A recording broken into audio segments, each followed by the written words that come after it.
Coming up next on Insights on PBS Hawaii, the fatherless factor.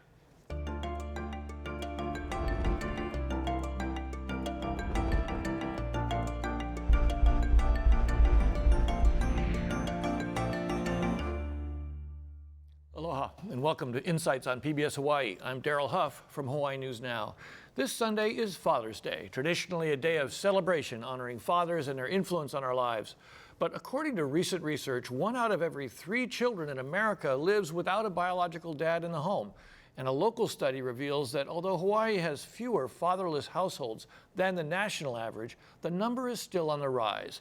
What factors might contribute to this trend, and what do the numbers mean for Hawaii's future? We always like to hear from viewers like you, so share with us your questions and comments by calling 462-5000 if you're on Oahu, or 800-238-4847 if you're on a neighbor island. You can also watch Insights streamed live at pbshawaii.org. Just click on the title of tonight's show, or find us on Twitter at PBS Hawaii. Now to our guests for tonight's show. Earl Betts is a father coach for Family Support Hawaii's Fatherhood initiative on Hawaii Island, as well as the father of 2 girls. The initiative encourages fathers to play a more active role in nurturing and raising their children. Alan SUNIO is with the State Commission on Fatherhood, part of the Hawaii Department of Human Services. The commission promotes healthy family relationships by emphasizing the important role fathers play in the lives of their children, and it serves in an advisory capacity to state agencies and makes recommendations on programs relating to children and families. Michael Gray is the father of 2 girls who live with their mother in Texas.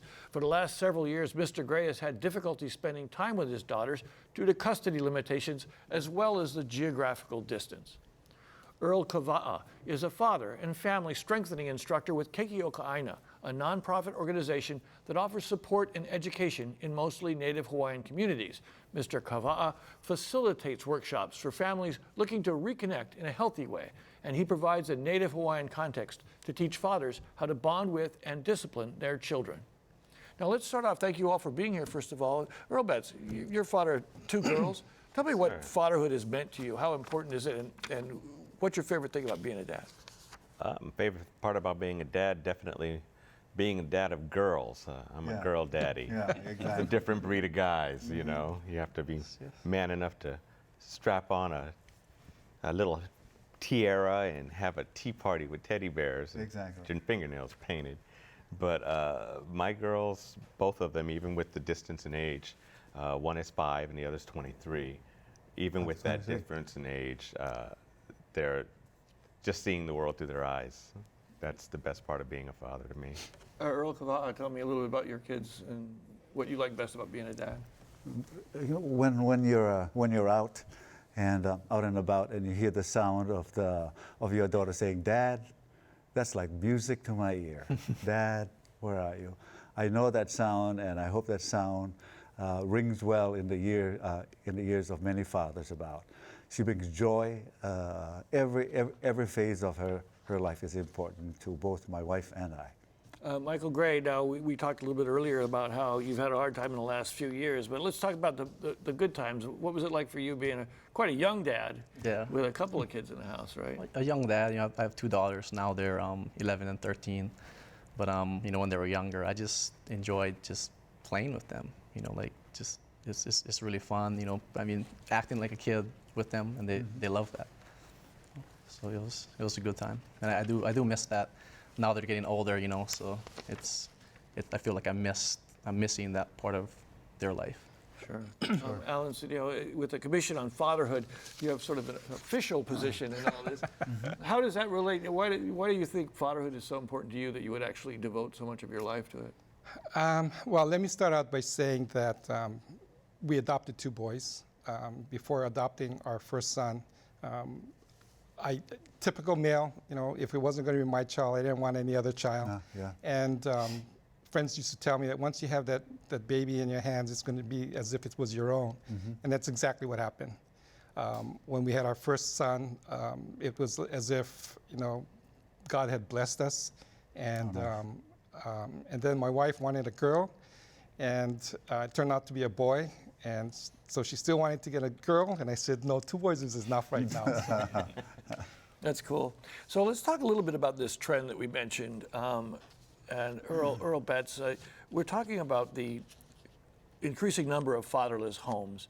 What kind of concerns do you have about that trend?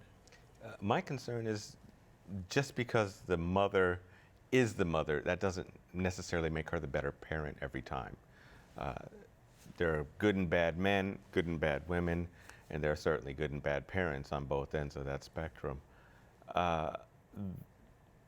Generally, I feel that it tends to be more of a weaponization of the courts. You know, there's a lot of false accusations made, knowing that that'll hang up the father and distance him and keep him from being that sole parent, if need be. Michael Gray, that's kind of what you've been going through, right? I mean, this situation where, I mean, your wife took your children away when she had an opportunity to do that. Yes. Do you feel like this happens a lot? I actually do feel like it does. It happens more than it should. And you know, you spoke about the weaponization of the courts. You know, that's kind of what happened with me and my ex, is that we agreed with everything at first, and then people started talking to her, and then she ended up getting a high-priced lawyer, and you know, I actually paid for that lawyer because we were still married. And so then all the agreements we had just kind of got thrown out the window, and it got drug on because of that. Alan, did you get a lot of calls about this kind of issue that the courts are making it difficult for families to stay together? Yeah, you know, I think it's part of our society where everything is for the female, and they think the female, as Earl was saying earlier, you know, would be the better parent, not realizing that, you know, there's both ways. You know, the male can be the best parent, or the female could be the best parent. And not giving the males the opportunity is part of the problem. And that's kind of what the State Commission on Fatherhood is doing, is trying to emphasize just how important the role model, the father role model, is to a child. You know, but can you give me a sense of the volume of calls you get? Is that the number one thing you hear from, is people calling you to say, I'm trying to figure out why the courts won't let me see my child? I can't really say as far as, you know, the volume of calls, but I know when I started out with the Coalition for Dads, that was the number one priority. You know, we were getting a lot of people coming to our meetings, dads saying they're having a hard time getting custody of their child or being able to even visit because the mothers wouldn't let them. And part of it was because of the court system. And again, you know, the court system's thinking that, you know, the father is the bad guy, you know, and not really looking at who really is the bad person, or not even thinking that. So, Earl, when you think about this issue, what jumps into your mind in terms of seeing more single moms and more fatherless households? Do you think it's something that could be a function of any one function, or do you think there's a lot of stuff going on in society that might be causing that? I think we have to focus really on the child. And it's not about gender. At least I don't think it's about gender, being male or female, who gets the child.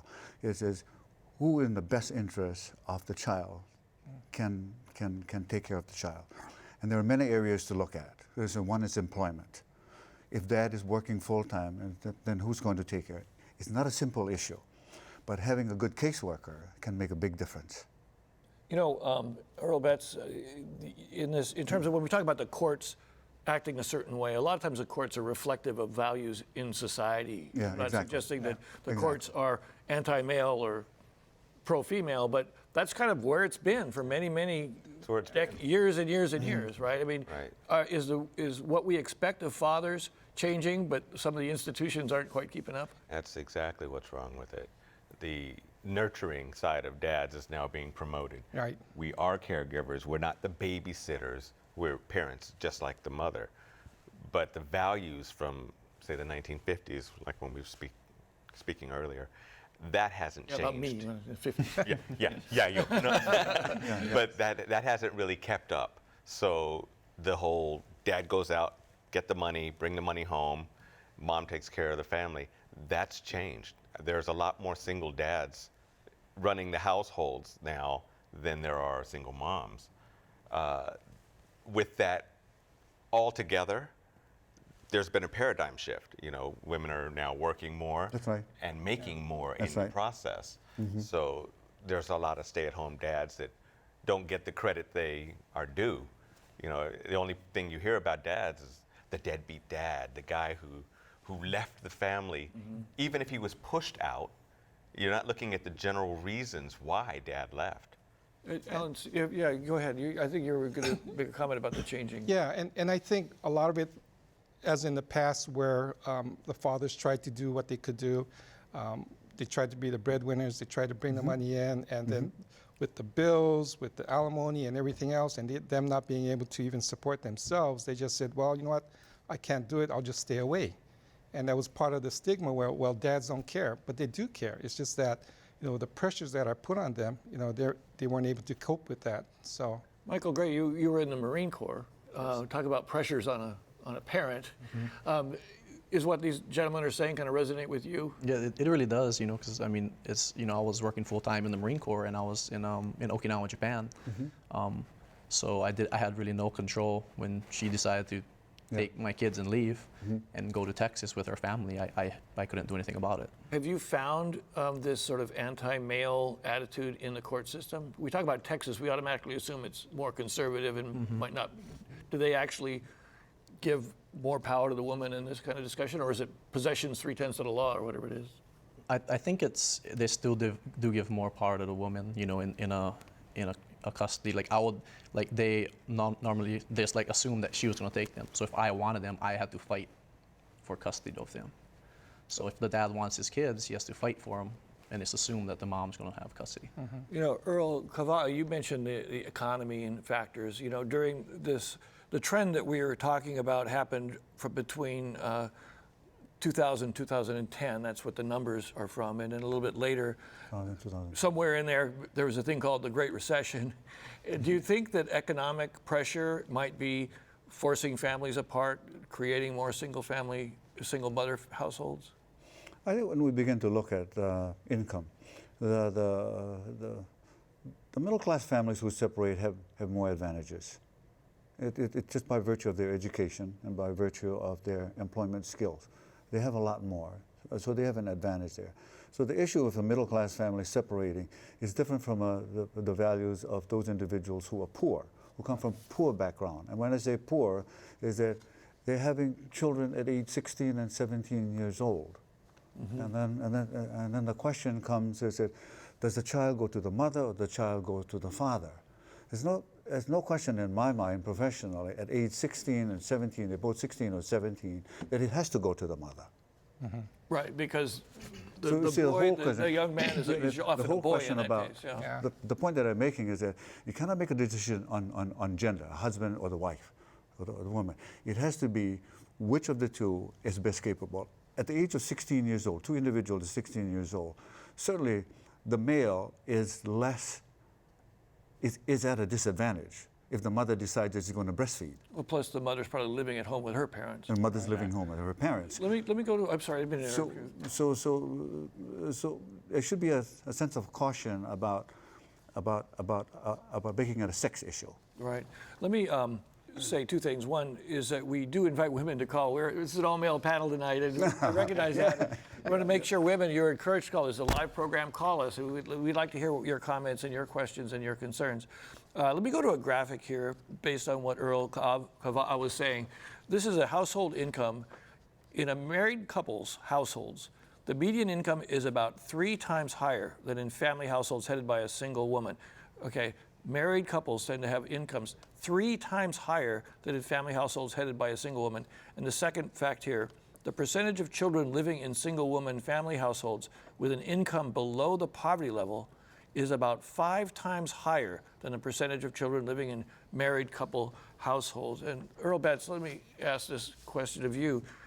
How does the ability to make a living, how does poverty play into this issue? We also see, for example, that there's more single mother homes in Native Hawaiian communities or African American communities. Is there a relationship between poverty and this issue? There are more benefits that are allowed to mothers than fathers anyway. There's a program for any possible outcome when it comes to a mother. You know, you've got breastfeeding programs, you've got WIC, you've got all of these programs that men would have to fight to get, and they're being given to the women. So at the poverty, if you want to factor that in, it creates a new level, because we have to still go out, we have to work, and moms can be given so much that they can almost get by without. Oh, that's interesting. So essentially what you're saying, and Alan, let me have you respond to this, is that for want of a better word, we'll call it the welfare system, but the child support system in the government actually is institutionalizing single mother households. Is that true?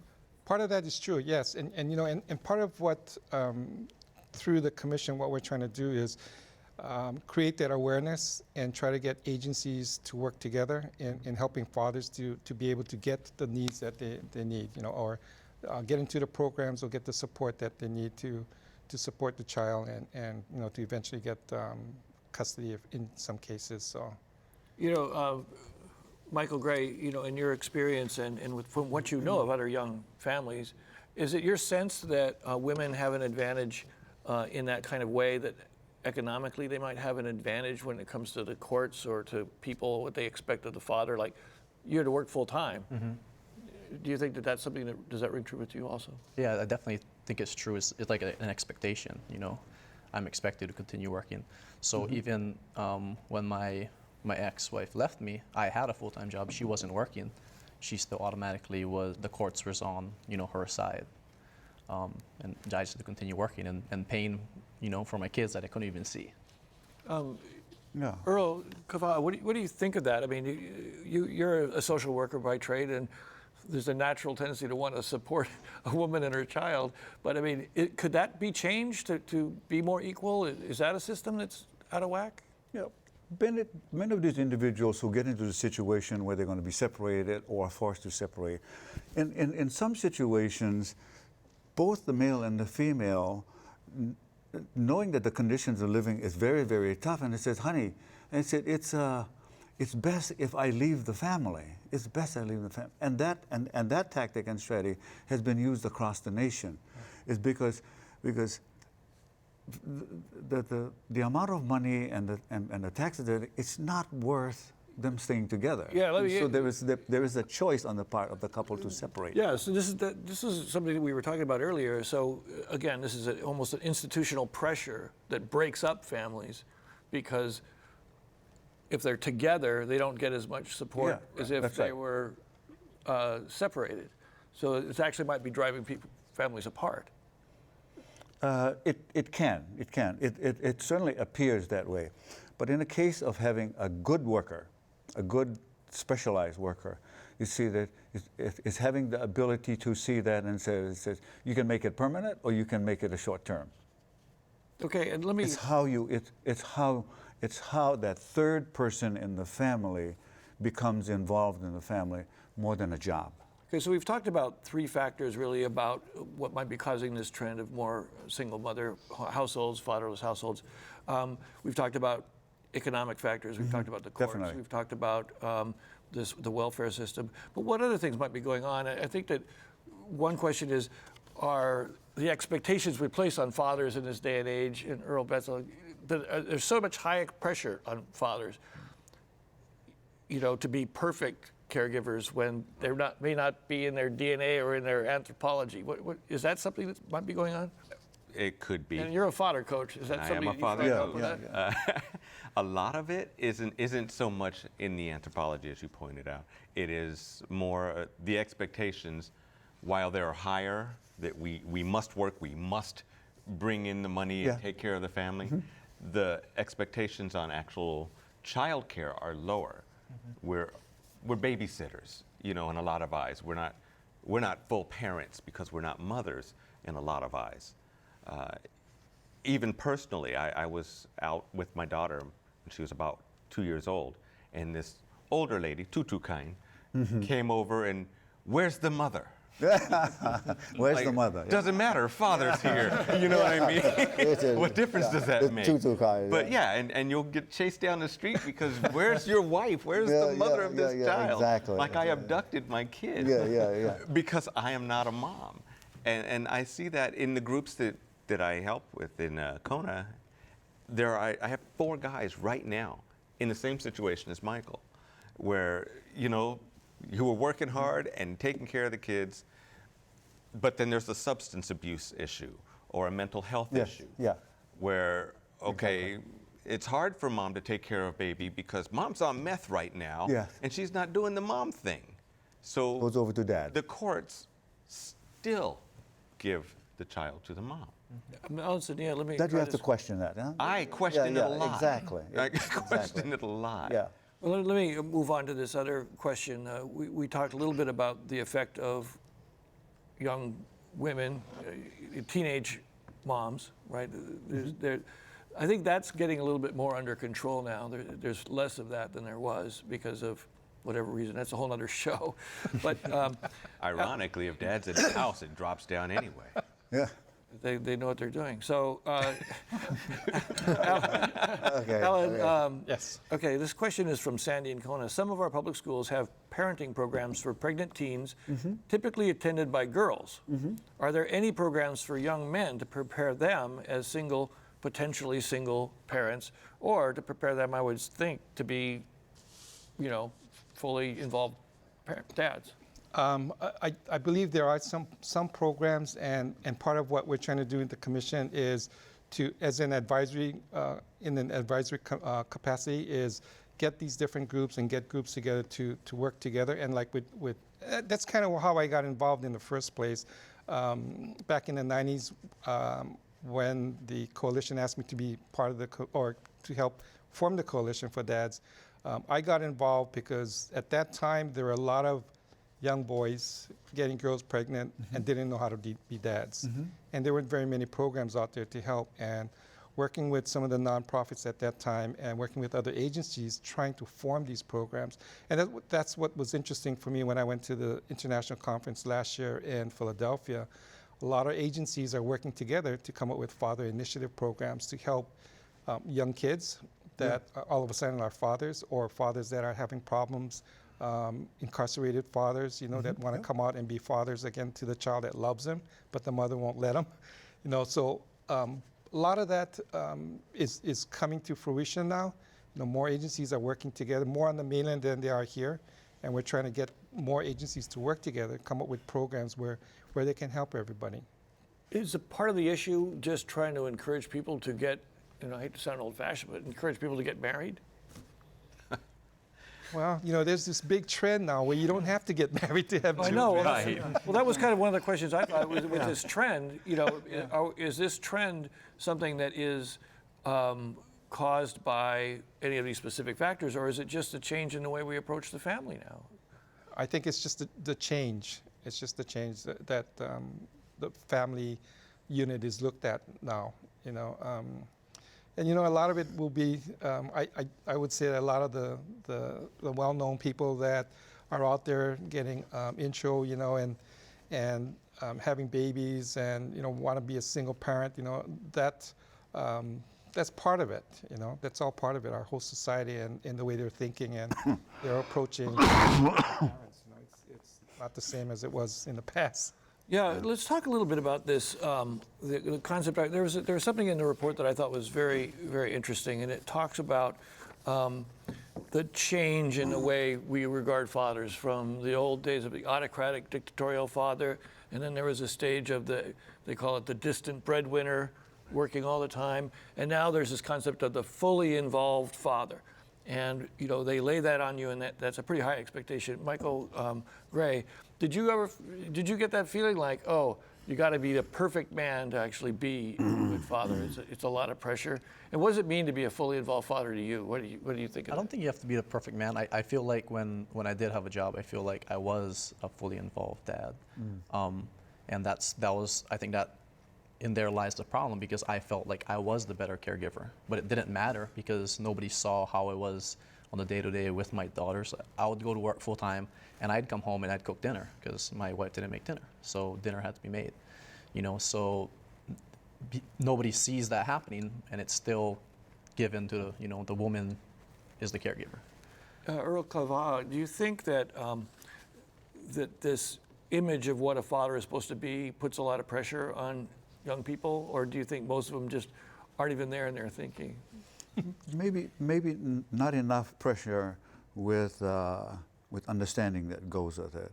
There are too many young teenagers getting pregnant by teenage males, so that has to stop, and it stops with the father of that young man who fathered the child. It has to start there. It always has to start there, and so if there's a laxy-daisy attitude about dating, about growing up and responsibility, and if he can't get it from his father, where is he going to get it from? You know, So you see that trend that's happening. Okay, and Earl Betts, in your work, tell me a little bit about what you do to help people be more comfortable as fathers. The curriculum we use is the 24/7 Dad program, and it's based out of, it's what do they call it, evidence-based curriculum, and it is proven that it works. I use that as the baseline for our groups. There are things that don't happen in books that happen in life. I'm sure you know that. You know, it's not a book club. A lot of the support that I provide for these guys, whether it's in court, whether it's, you know, they call me with a discipline issue, or They call you as a friend. or they call me as a friend, or they call me because mom is showing signs of postpartum depression. Yeah, yeah. Starts referring to the child as it. You know, things like that. I want to help them with that. I want to help them with car seat safety. I want to help them in as many ways as you can, because it's pretty much, my program is the one that's out there for dads. What do you find, though, that a new dad is most likely to not be comfortable with of their responsibilities? Of their responsibilities? Diapers, ironically. It's always diapers. No, it's always diapers. Yeah. Nobody likes doing Nobody likes doing diapers, but real dads change diapers, you know. Yeah. And I tell the dads in our group that if you want to really demonstrate to your expectant wife, girlfriend, whoever, that you're all in, get your car seat first and get your own diaper bag. Okay. Preferably something without teddy bears and stars, but Why you not? know, Why not? Teddy bears unless and that's stars your are good. thing. If that's your thing, do it's a that. good thing. It's a good But- thing. Mine was pastel. See, yeah, I had a big red yeah. backpack. My wife called it the dad bag. Yeah, yeah. Anytime we left, she would take the cutest little diaper bag she could, because I could take my kid in this bag and be gone for 3 days, you know, and she knew that. And it got to the point where she depended on my packing of my dad bag. She had that in her head so well that she'd leave without stuff, you know, and just come and take my kid. And she's a labor and delivery nurse. I've got another interesting, That's good. question Very from good. a viewer, and we wanted to encourage our viewers to give us a call. What kinds of things do dads bring to child rearing? Question mark. Play? Question mark. Discipline? You know, what is the? Is it in fatherhood and motherhood? Is it one person does one thing and the other does the other thing, or does everybody have to do everything? Alan, what do you think? Well, you know, I think, you know, what a father brings to the family unit is teaches how the son or the daughter, wait, let me backtrack a little bit. I'm trying to get all my thoughts together. What the father brings to the daughter. The daughter learns more about the dad, a male figure, learns more about, gosh, that's how I want my husband to be, or She's my looking for you. boyfriend. You know, and the father leads her in the right way. And same thing with the boy, you know, a son. You know, your dad, my dad does this, my dad is a good man, you know, and it helps to mold them to what you want them to be. And that's where, you know, in our case, the father image the father's role is very important, because it helps both the girl and the boy in knowing what to look for and how to grow up, you know, what's expected out of them as they get older. So, And Michael Gray, I mean, it must be very difficult for you now, knowing that your daughters are growing to this stage where they really do need a dad. yeah. I mean, what goes through your mind when you hear something like that? I'm scared because they don't have, you know, somebody. model. Yeah, the role model. I mean, my ex, she has a boyfriend that she lives with, but, you know, he works a few months out of the year and just stays home and, you know, drinks beer all the time. Ooh. So that's the that's the role model they That's have. a role model they get. Yeah. And for us, I already said us girl daddies are a different breed. Think about your daughters meeting a guy just like you. Yeah, exactly. Are you afraid? Yeah. Or are you happy? Are you comfortable with that idea, or are you looking at your daughter thinking, wait a minute, I'm sorry, let me redo all this? Yeah. That's a great way to look into the mirror, isn't it? Let me remind our viewers very briefly, tonight we're discussing the growing trend of fatherless households. We'd like to hear from you, so please call, email, or tweet your questions and comments. Call 462-5000 or 800-238-4847 if you're calling from a neighbor island. And let me throw the switch on that question. Do we value dad as much as we should in Hawaii is one of the questions. But in terms of what is lost in a family where there is not a father figure, Earl Kava'a, what is, when a father is not in a family, what kind of stuff happens, and is it something that affects kids when they're very young, or is it more later when they're looking for role models? Well, I grew up in a family where my father spent 6 days a week away. He worked in Kalaupapa on Molokai. And so my mother played the role of both mother and father. But I always knew that I had a father. And so when my father did come and stay with us, and it was only for a couple of hours, we knew his role and we had expectations of him, and we managed. And the reason why we were able to manage is because my mother and father had to be separated because of work. Right. And so they were stable. Both individuals were stable individuals, and that transferred. You hear a lot about stability being a very important thing. Very, It must be very very important. difficult to maintain Emotional stable- stability. Yeah. Specifically emotional stability.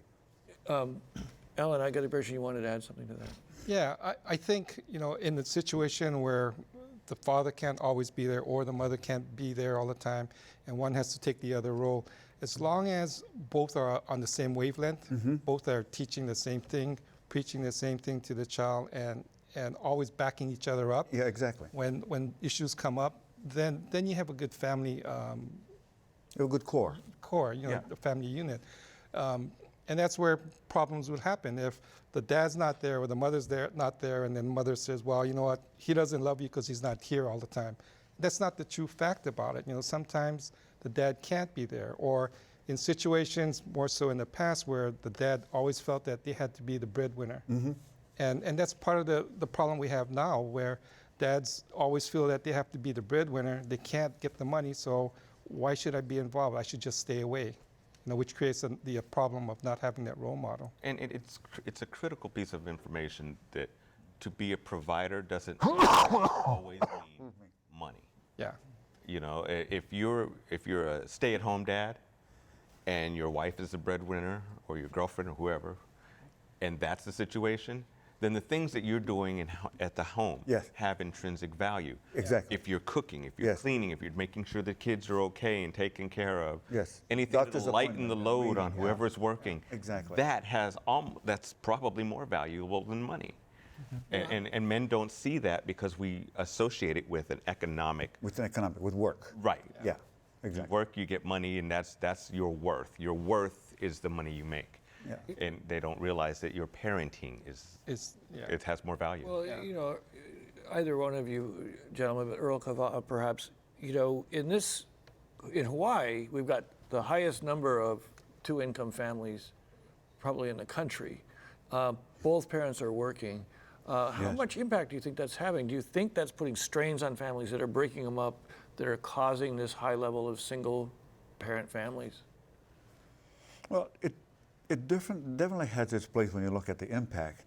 But if there's these individuals who have to work two, 3 jobs, if they are emotionally intact and they have a relationship with each other, the relationship is a strong relationship, much can happen. But when that relationship is threatened, that's really where the problem begins. Being poor is not a criteria for failure. Right. Right. This question came up just after I asked basically the heart of it, but I like the way this person phrased it. In Hawaii, where everyone's so busy, can mom and dad connect? And what kind of things do you gentlemen do? I mean, three of you have programs that are involved. What kind of things can people do to sort of correct that? Date night. Go ahead. You told me a little bit Date about night? that. Always date night. That works. Oh, date your wife. You know what I mean? if we only have $30 left to our name and a $25 bill, but it's date night, we're going out on a date because I'm expecting her to be there after that bill. You know, whether lights are on or off. Yeah. You're my wife, and no matter what, your kids will grow up, they'll have their own relationships and go off. You're still with her. Take care of her. That's how I do it. I don't know how you guys do it. Date night. Sure. You know, both of you gentlemen have been involved with this, just studying this a little bit. Are there differences between Native Hawaiian fathers and others? Discipline techniques, role modeling, parenting. Rokava, isn't your program involved with that specifically? It's Kind of a loaded question. Yeah, this was a landmine.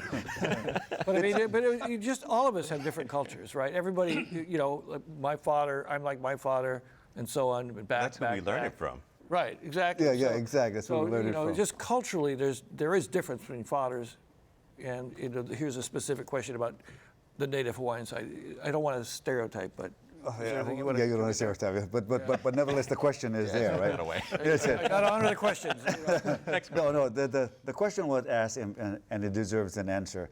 Ethnicity is not important in a question.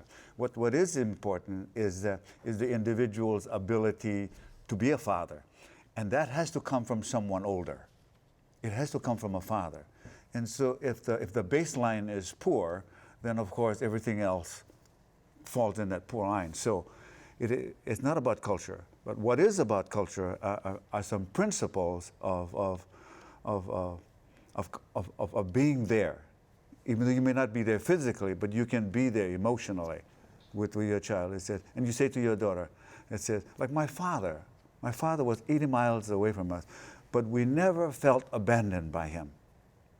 We never felt abandoned. My oldest and I, we talk on the phone every day for about an hour. And she's 23. No matter what. She's 23 and in California. How nice. And when she's here, I've got both my girls climbing all over me, and that's heaven. Yeah, That's exactly. heaven. That even though she's a woman, she's 23 years old, but to cuddle up next to daddy and just, I don't know, watch TV or talk about whatever Doesn't happened that in sound the day. Hi, Dad. How does Right? it make you feel? Oh, that and a cup of water, I can live for a week. Oh, gosh. It's beautiful. Hi, You know, Dad. I'm sensing a little bit of sadness out of you, Michael. You're listening to all this stuff. Your kids are far away. But what do you look forward to? Are you hoping to have more kids yourself? Or do you look ahead? Or is it just something that is just really a huge burden on you? It's hard to move on. It's a huge burden. I'm not sure if I ever want to have any more kids just because, you know, I want to be there for my kids. And it's like that was taken away from me. So. Yeah. So the Tough. the challenge is, you know, when we're not there, you know, sometimes you're not there physically, in your case, sometimes not there emotionally. How do we get dads there emotionally? Do you work on that, Alan SUNIO? Is that something that's, because a lot of us, we work really hard, and you could get wrapped into your job. Yeah, and I was that person at one time, you know, and I'm trying to make things better for my sons. I think they always knew that, I hope they always knew that I loved them. And, you know, now that they're a little bit older, they're living their own lives, I still want to be there to help nurture them, to help guide them, you know, while I'm still around, you know, be able to at least lead them in the right way and help them where they need help and everything. So the Asian, the Hawaiian culture, you know, it's all about family unit, you know, and that's the most important thing. So when you talk about one or of the parents being away, they always knew that they were loved because that was part of the culture. Yeah. You know, Nice. so yeah. Nice. Okay, so let's move on to a little bit more, well, this has all been constructive, but something more oriented toward, you know, addressing these issues. Question, what resources or support organizations can be turned to for fathers? And another question was, what about dads who make serious mistakes, drugs, etc.? How do we help them get better, reconnect with their children? What kind of resources are out there? I mean, is there resources to help men who have fallen, or or men who want to get back into this? Sure. There's a lot of programs out there. I can't name all of them right now, but if they go online and go onto our site, we have, and that's part of what the commission does. We serve as an agency that can refer help to people that need help, and we try to connect people together with agencies and agencies to work together.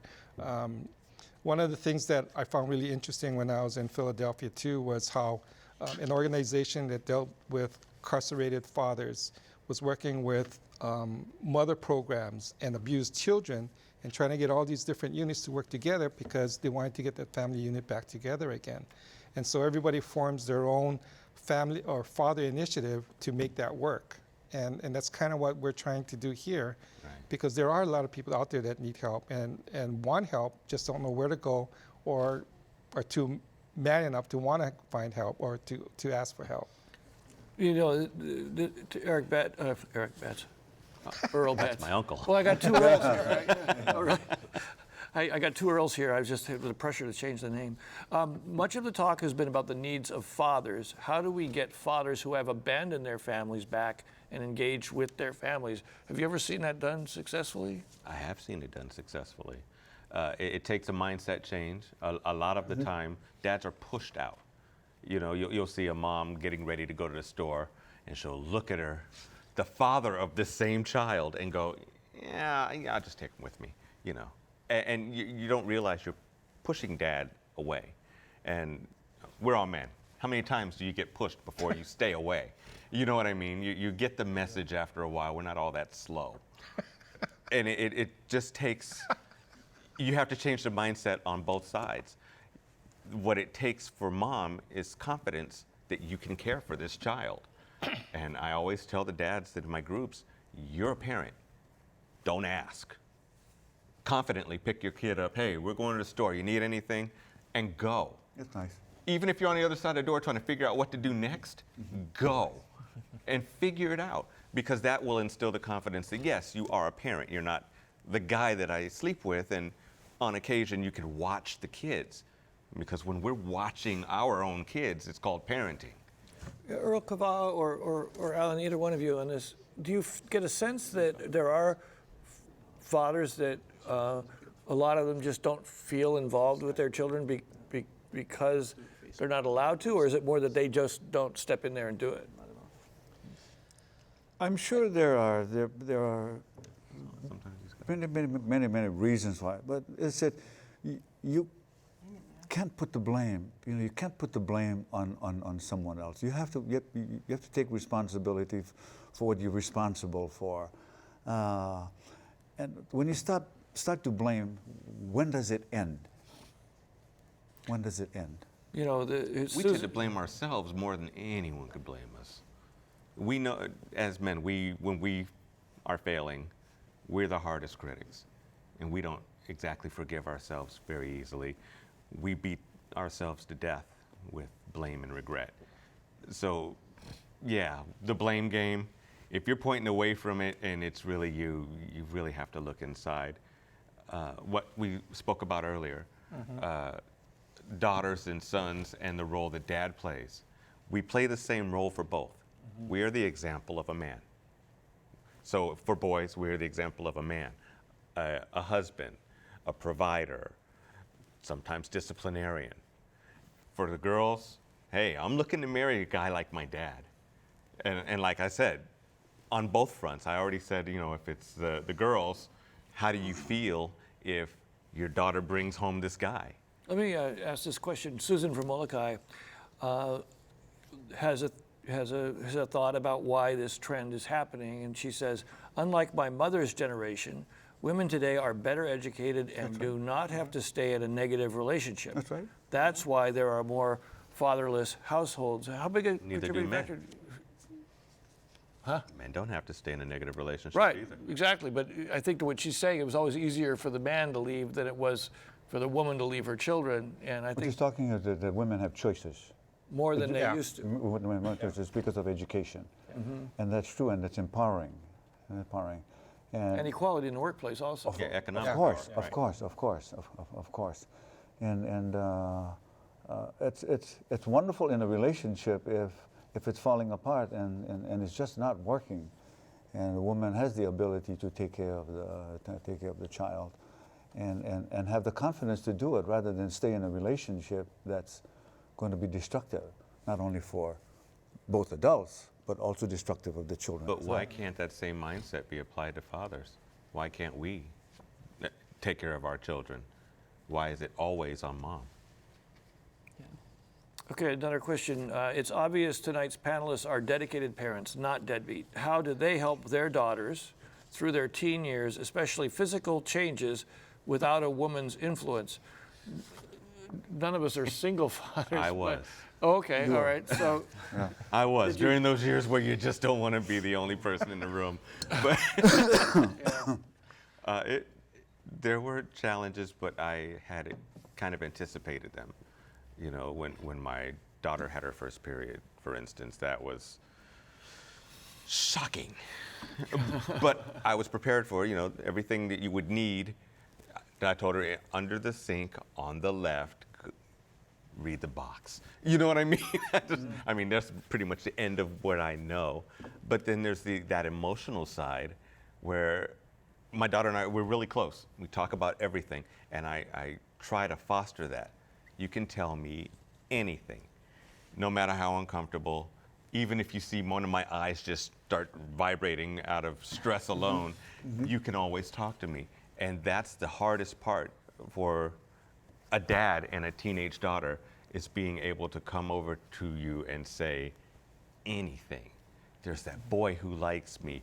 My cramps are killing me. Whatever it is, you have to be open and receptive to it, and mostly just listen. I'm going to throw another question out here from a viewer, and this kind of goes back to our original thought about institutionalized selection of female households over male households. There are laws to garnish wages against deadbeat parents. Is it harder for single fathers to advocate for these funds than it is for single mothers? I mean, Michael Gray, you mentioned the difficulty that child support was. Is that system sort of tilted against the father? Like, if you got your girls, do you think you would have been able to get child support from your wife? No, I don't. I mean, she doesn't work, you know. And how it's set up right now is that, say I can, if I have my daughters for 3 months, I still owe my ex child support, which makes no sense to me. If I'm raising the kids, I still owe her a monthly child support. Is that specific to Texas where she is? Or I'm not sure. I don't think it's specific to Texas. Alan, do you know? I'm not sure. No, I'm not sure sure. about You that. pay every month. Sure. But you get a sense, though, that from what your experience is at the commission and the calls you guys might get, that the child support system also tends to slant toward the mother. The mother, yes. Is that because of the judges in family court? Because they're the ones that make these decisions. You pulling the pin on that? Are we doing that? Well, I mean, an I have awful to lot of answer this that? stuff happens in court, right? I mean, I'm just Yes. curious. So if the judges were trained different or experienced different, do you think we'd have a difference here? I think so. I think if, I don't want to say if they were more educated about the situation, but yeah, there is a slight towards the female. And we hear this all the time, you know, so it has to be happening because, you know, we hear about it all the time. You know, we get mails that say that, you know, they can't get any support. No matter what they do, you know, nothing's helping them or no one's helping them. So it does happen. So. Okay, we've gotten some thank you calls. I appreciate that. Oh, Caller wants to thank the panel for talking on this important topic. She wishes more men would sit around and discuss like this. I don't think I've ever sat around and discussed like this. Pat from Molokai says, I congratulate the men on the program for what they are saying and doing. I am starting to see the young men of today stepping up to the father thing. Is that your guys' observation? Yes. There's a lot more. There's a lot more. There's Yeah. a lot more. That's the whole point. So that being the case, why are we seeing more the growth in the other direction, more single mother parents? Probably because that's what's reported. That's what probably ends up in the court, and those are the numbers that we hear about. Bingo. But the fathers who are doing well, and it says, listen, things don't work out for us, but there's no reason why we cannot be civil to each other. Michael, let me ask Those you. things don't get registered. Yeah, Mike, let me ask you a question. When you've gone through this, you've been surrounded by men, you're in the Marines and so on. Did some of them say, well, that's the thing, the woman gets the kids and you go on with your life? Or do you sense a culture there where people are respecting your hope to really be restored as a fully involved father again? I think that is changing, but I think it's still like leaning to that one side where, the mom, gets the kid and, the dad works. And that is the trend I saw a lot in the Marines. I can't speak for all the branches of the military, but I'm pretty sure that is a trend. And I think, how you said the reporting numbers are going up is because I think there is more split households. But if you don't have to be together to step up as a father. So like you said, you can still work together. And I think that's going back to the blame game. We have to get away from the blame game. Exactly. And my ex a lot of times used my children as a weapon against me. That's not good. Yeah, That's it's not really good. sad, Just calling, like the last, I can use an example now, the last 3 weeks, I've tried to call every night and she just refuses to pick up the phone. Just for no reason. Let's honor some more callers here. What does the number of single mom households say about our society in Hawaii and the nation? Alan, what are your thoughts about that? I'm sorry, what was that again? The number of single mom households say about our society. One of the things that we discussed a little bit was how society is changing, right? And one of the things is women now sometimes feel more comfortable having a child on their own or adopting a child on their own. Exactly. So what does it say? Is it something really negative about this, or is just this the way things are happening? It's just the way things are happening. You see it all the time. You see these movie stars, deciding to adopt or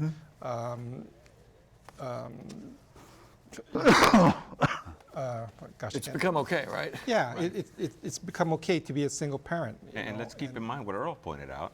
That's what's reported. Yeah. Just because it's reported, that's not the entire census. It's not a cross-section of the entire picture. Yeah. It's whoever decided to go on and step up and respond to that. Yeah. Here's another interesting question from a viewer. We've gotten a couple questions like this. Tonight's focus has addressed financial support, but no mention of books or reading to children. What other ways can fathers be stronger role models than just paying the bills? Earl Kava'a, what do you think is reading, playing, being home, I guess, is a lot of it. Huh? Yeah, well, I think there are a lot of dads who can stay away from the television and watch football games the entire weekend. It doesn't serve them well, unless they decide to say to their son, you're going to analyze this, and we're both going to write a paper on it, on the passing ability of so and so, of Mariota, for example, Right. and have that kind of conversation rather than partying up with the boys. I've read to my daughters every night. I still do. Yeah. It's Reading it, yeah. we Going read, to the beach, we park. go to the beach, we paint, we cook. Exactly. Whatever it is you want to Exactly. do, let's do that. Yeah. My oldest daughter helped me restore a car. Oh, that's wonderful. Yeah, she's such a girly girl, but with an air wrench, she's a monster. And they love it, and they love it, and they And I love think it. that's where a lot of people don't realize how fathers can be nurturing males. So, because they do. I mean, Mothering and fathering is different. We're not doing it wrong. We're just not being moms. yeah. We're different. We're dads. We're wired differently. Exactly. Yeah. Exactly. Well, but let's talk a little bit more about how you can bond with your children early and strong. We're not taught how to do that. Read to the bump. Talk to the bump. When she's pregnant, You did that, Michael? I come home and talk to the bump. But you start bonding. make sure it's we're your always wife's 9 bump, months. though. Right. It's That's really a important. good move. It's a good Not move. just any bump. We're always 9 months late. You know what I mean? Because we can we're certainly- physically attached. Yeah, we can certainly improve on the bonding, but bonding is a natural order. It's a natural order, and it's just when you first see your child, what do you feel and what do you see? Bonding begins there. So bonding is not something that's on a shelf Right. that you pull off. So bonding, no matter how little it is what it is. It is bonding. Right. And when you want to separate it, that's when you begin to divide who's better and who's Right. deficient. You know, Michael Gray, you've gotten some sympathy here from viewers. This guy, Mr. Gray, I'm a stay-at-home father, and I haven't seen my 12-year-old daughter for 5 years. I'm in my second marriage and have a 7-year-old and 8-year-old sons. Don't give up on having kids. And then, and I think that a lot of us would agree you'll be a great father. You are a good father. What do you say to a 10-year-old boy when he says, "Why does my father not want to see me?"